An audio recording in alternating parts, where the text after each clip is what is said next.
Cinema മലയാളികൾക്ക് നൽകിയ മാറ്റങ്ങൾ. എങ്ങനെയാണ് മലയാള സിനിമ നമ്മുടെ ഹെയർ സ്റ്റൈലിനെയും ഡെയിലി ലൈഫിനെയും ഒക്കെ മാറ്റിമറിച്ചത്?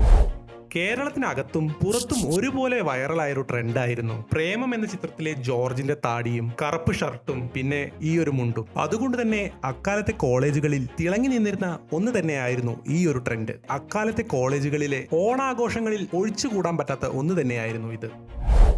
ഇപ്പൊ നമുക്ക് കൂടുതലായി കാണാൻ പറ്റുന്ന ഒന്നാണ് ബുള്ളറ്റുകളിൽ ഒരു ലോങ് യാത്ര. 2013 റിലീസ് ചെയ്ത നീലാകാശം പച്ചക്കടൽ ചുവന്ന ഭൂമി എന്ന ചിത്രത്തിലൂടെയായിരുന്നു നമുക്ക് ഈ ട്രെൻഡ് സുപരിചിതമായത്. നിന്റെ കയ്യിൽ പെട്രോൾ അടിക്കാനും ഫുഡ് അടിക്കാനുള്ള കാശുണ്ടാവുമല്ല, പിന്നെ എങ്ങോട്ടായാലും എനക്കെന്താ. പിന്നീട് ഗപ്പി എന്ന ചിത്രം റിലീസായതോടെ നമുക്ക് ഈ ഒരു തോരണവും യാത്രയ്ക്ക് കൂട്ടായി കിട്ടി. അത്യാവശ്യത്തിന് മസിലുള്ള ബോയ്സിന്റെ കയ്യിലും ജിമ്മന്മാരുടെ കയ്യിലും കണ്ടുവരുന്ന ഒന്നാണല്ലോ ഇടിവള. ഒരു പക്ഷേ ഈ ഒരു വീഡിയോ കാണുന്ന നിങ്ങളുടെ കയ്യിലും കാണാം ഈ ഒരു ഇടിവള. എന്നാൽ ഈ ഒരു ഇടിവള ട്രെൻഡാക്കിയത് 6-ാം തമ്പുരാനിലൂടെ നമ്മുടെ ലാലേട്ടനായിരുന്നു. പണ്ടൊക്കെ സ്കൂൾ കോളേജ് ലൈഫ് കഴിഞ്ഞാൽ പരസ്പരം കാണുന്നത് വളരെ ബുദ്ധിമുട്ടേറിയ ഒരു കാര്യമായിരുന്നു. എന്നാൽ അതിനൊക്കെ ഒരു മാറ്റം വന്നത് ക്ലാസ്മേറ്റ് വന്നതിന് ശേഷമുള്ള റീയൂണിയനിലൂടെ ആയിരുന്നു. ഈ ചുവരിനും കട്ടിലിനും ഒന്നും പഴയ മണം വിട്ടുപോയിട്ടില്ല. Smell of good old days. ഏതൊരു ട്രെൻഡ് വന്നാലും എന്നും മുൻപന്തിയിൽ നിൽക്കുന്ന ഒന്ന് തന്നെയല്ലേ ഹെയർ സ്റ്റൈൽ. അത്തരത്തിൽ നമ്മളെ ഇൻഫ്ലുവൻസ് ചെയ്ത ചില ഹെയർ സ്റ്റൈലുകൾ ഇവയൊക്കെയാണ്. മലയാളികൾക്ക് ലോങ് ഹെയർ എന്നൊരു സ്റ്റൈൽ സമ്മാനിച്ചത് 90s കിഡ്സിന്റെ ഹരമായിരുന്ന ബാബുവിനെ ആയിരുന്നു. അതുകൊണ്ട് തന്നെ നമ്മളിൽ പലരും ഈ ഒരു ഹെയർ സ്റ്റൈൽ അനുകരിക്കാൻ ഒരിക്കലെങ്കിലും ശ്രമിച്ചിട്ടുണ്ടാകും. 80കളിലും ഒരു പക്ഷേ ഇപ്പോഴും നമ്മൾ ചെറിയ കുട്ടികളിൽ കണ്ടുവരുന്ന ഒരു ഹെയർ സ്റ്റൈലാണത്. ബേബി ശാലിനിയുടെ എന്റെ മാമാട്ടിക്കുട്ടി അമ്മയ്ക്ക് എന്ന ചിത്രത്തിലൂടെയാണ് ഈ ഒരു ട്രെൻഡ് നമ്മളിലേക്ക് എത്തുന്നത്. 90കളിൽ ഫ്രീക്കന്മാരുടെ മെയിൻ ഹെയർ സ്റ്റൈൽ ആയിരുന്ന ഈ ഒരു ഹെയർ സ്റ്റൈൽ കൊണ്ടുവന്നത് കിങ്ങിലൂടെ നമ്മുടെ മമ്മൂക്കയായിരുന്നു. വാപ്പച്ചിയെ പോലെ തന്നെ മകൻ DQവും നമുക്ക് ചില ട്രെൻഡുകൾ തന്നിട്ടുണ്ടായിരുന്നു. ഹെയർ സ്റ്റൈലുകൾക്ക് പുറമെ ബാംഗ്ലൂർ ഡേയ്സിലൂടെ മഫ്ലർ എന്ന ഈ ഒരു ട്രെൻഡ് തന്നതും DQ തന്നെയായിരുന്നു. നമ്മുടെ ഫാഷൻ സ്റ്റൈലുകളെ മാറ്റിമറിച്ച ചില ഡ്രസ്സിംഗ് സ്റ്റൈലുകളും നമുക്ക് ട്രെൻഡായി ലഭിച്ചിട്ടുണ്ടായിരുന്നു. ഒരു ടോട്ടൽ പാക്കേജായ ഈ ഒരു സ്റ്റൈൽ അന്ന് നമുക്ക് തന്നത് ഒരു ജീൻസ് ബാഗും കറങ്ങുന്നൊരു ബെൽറ്റും പിന്നെ ഒരു പ്രത്യേക രീതിയിൽ ഇൻ ചെയ്യുന്നൊരു രീതിയുമായിരുന്നു. ഈ ഒരു സ്റ്റൈൽ പോലെ തന്നെ മലയാളികൾ ഏറ്റെടുത്ത ഒരു സ്റ്റൈലായിരുന്നു ചാർലിയിലൂടെ വന്ന ഈ ഒരു കുർത്ത. മീശപ്പുലിമല എന്നൊരു ട്രെൻഡ് തന്നതും ചാർലി തന്നെയായിരുന്നു. മീശപ്പുലിമലയിൽ മഞ്ഞ് പെയ്യുന്ന കണ്ടിട്ടുണ്ടോ?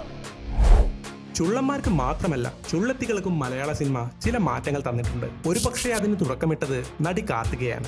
80കളിൽ യുവതികളുടെ ഫാൻ ഫേവറേറ്റ് ആയിരുന്ന ഈ ഒരു സാരിയും വലിയ പൊട്ടും അന്ന് സമ്മാനിച്ചത് കാർത്തികയായിരുന്നു. പിന്നീട് അങ്ങനെ ഒരു ട്രെൻഡ് വന്നത് അനാർക്കലി എന്ന ചിത്രത്തിലൂടെയായിരുന്നു. DQവും പൃഥ്വിയും മാത്രമൊന്നുമല്ല, നമ്മുടെ ചാക്കോച്ചനും നമുക്ക് ചില ട്രെൻഡുകൾ തന്നിട്ടുണ്ടായിരുന്നു. അതിൽ ചിലതായിരുന്നു അനിയത്തിപ്രാവിലൂടെ വന്ന ഈ ഒരു സ്പ്ലെൻഡർ. ഒരു രാജമല്ലി വിടരുന്ന പോലെ ഇതളെഴുതി മുന്നിലൊരു പ്രണയത്തിന്റെ ഒരു സിംബലായി കണ്ട ഈ ഒരു ബൈക്ക് അന്നത്തെ പയ്യന്മാരുടെ ഒരു വികാരം തന്നെയായിരുന്നു. അതുപോലെ തന്നെ പെൺ സുഹൃത്തുക്കളെ ഡാ എന്ന് വിളിക്കുന്ന ഒരു പ്രയോഗവും തന്നത് ചാക്കോച്ചൻ തന്നെയായിരുന്നു. ഭയങ്കര ബോറാടാ. ഒരു 5 മിനിറ്റ് ചില ഡയലോഗുകളും നമുക്ക് ട്രെൻഡായിട്ടുണ്ട്. എന്തിനോ വേണ്ടി തിളക്കുന്ന സാമ്പാർ ഇപ്പോഴും നമ്മൾ സ്ഥിരമായി ഉപയോഗിക്കുന്ന തന്നത് ഹണി ബി എന്ന ചിത്രമായിരുന്നു. എന്നാൽ ഇവയാകട്ടെ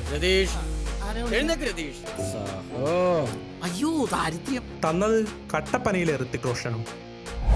ചില വ്യത്യസ്തമായ ട്രെൻഡുകളും നമുക്ക് മലയാള സിനിമ സമ്മാനിച്ചിട്ടുണ്ട്. ഐ ലവ് യു എന്ന് പറയാൻ മടിയുള്ള കാമുകന്മാരെ ഒരുപാട് ഹെൽപ്പ് ചെയ്ത ബലമണി 143 ബലമണി 143 അല്ല 143 എന്ന ഈ ശൈലി നന്ദനം എന്ന ചിത്രത്തിലൂടെയായിരുന്നു നമുക്ക് അന്ന് ലഭിച്ചത്. ഫഹദ് ഫാസിൽ കാരണം നമുക്ക് ലഭിച്ചൊരു ട്രെൻഡായിരുന്നു ബോക്സർ എന്നൊരു ഇന്നർവെയർ. ഈ സെയിം സാധനം ഫഹദ് ഫാസിൽ ഇടുമ്പോ സൂപ്പർ, ഞാൻ ഇടുമ്പോ ഊളത്തരം നൈസാണ്. ചില പ്രത്യേക മുണ്ടുകളും ഉണ്ടായിരുന്നു ഒരു കാലത്ത് നമുക്ക് ട്രെൻഡായി. അത്തരത്തിൽ വന്നൊരു മുണ്ടായിരുന്നു ഈ ഒരു മുണ്ട്. വെറും മുണ്ട് മാത്രമായിരുന്നില്ല, വെൽക്രോയുടെ വാച്ചും മുണ്ട് മടക്കി കുത്തുന്ന ഒരു വൈറൽ സ്റ്റൈലും തന്നിട്ടുണ്ട്.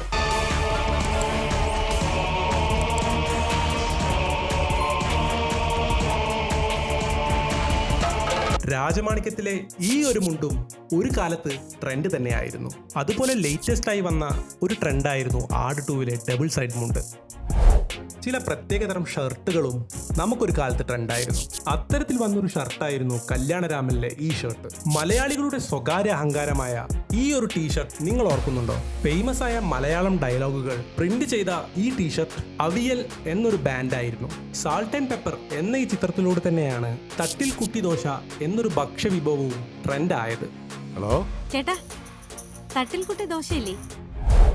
2002-2003 കാലഘട്ടങ്ങളിൽ കോളേജ് പിള്ളേരുടെ ഹരമായിരുന്ന ഈ ഒരു സൈഡ് ബാഗ് ഏത് ചിത്രത്തിലൂടെയാണ് നമുക്ക് ലഭിച്ചിട്ടുള്ളത് എന്ന് നിങ്ങൾ കമന്റിലൂടെ പറയും എന്ന് വിശ്വസിച്ചുകൊണ്ട് ഞങ്ങൾ ഇവിടെ നിർത്തുന്നു.